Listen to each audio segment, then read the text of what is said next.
So hello friends, आज हम लोग एक नए क्वेश्चन की बात करेंगे, इंटरव्यू क्वेश्चन की, जो रिसेंटली पूछा गया है जून 2023 में।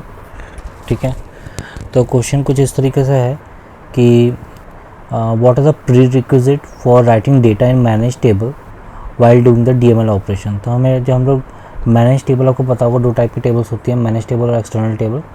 मैनेज टेबल वो होती हैं जो कि हमारा हाइव मेंटेन करके चलता है। ठीक है, तो अगर हाइव कोई टेबल मेंटेन कर रहा है, ठीक है, तो उसका डेटा भी मेंटेन करता है। तो हमें क्या क्या चीज़ें ध्यान में रखनी पड़ेगी वाइल राइटिंग द डेटा। पहली चीज़ में आती है कि पहले हम लोग को चेक करना पड़ेगा कि वो टेबल पहले से एग्जिस्ट करती है कि नहीं करती है।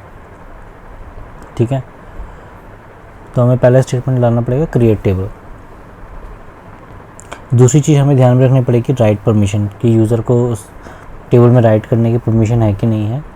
ठीक है, तीसरा है टेबल अवेलेबिलिटी।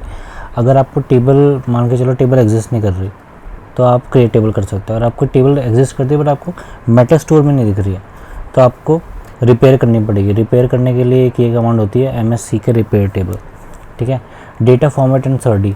अब सर्डी हम लोगों ने लास्ट वीडियो में देखा था कि सर्डी सिलेक्शन डिसलेक्शन के लिए यूज़ होता है, और उन्हीं के लिए यूज़ होता है स्पेसिफिक जो फॉर्मेट होते हैं, एवरो, ORC। ठीक है, जिस फॉर्मेट में हम लोग डेटा राइट कर रहे हैं।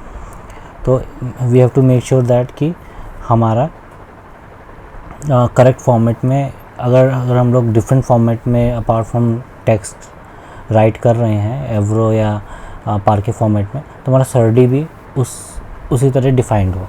ठीक है, फिर हम लोग को ध्यान रखना पड़ेगा पार्टीशन एंड बकेटिंग का। सो अगर पार्टीशन हो रखा है, बकेट हो रखा है, ठीक है, डेटा, तो हमें राइट करने के समय भी हमें बकेट के थ्रू ही हमें डेटा डालना पड़ेगा, या पार्टीशन के थ्रू ही हमें, पार्टीशन कॉलम के थ्रू ही हमें अपना डेटा डालना पड़ेगा। ठीक है, कंस्ट्रेंट एंड वैलिडेशन, उसमें हम लोग अगर हमारा कोई डेटा नल है, ठीक है, तो अगर कंस्ट्रेंट लगा हुआ है कि उस कॉलम के अंदर नॉट नल, तो वो भी एरर फेंक सकता है।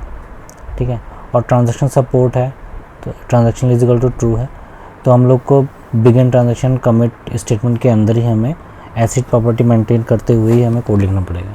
ठीक है, तो आई होप ये आपको वीडियो पसंद आई होगी। Thank you.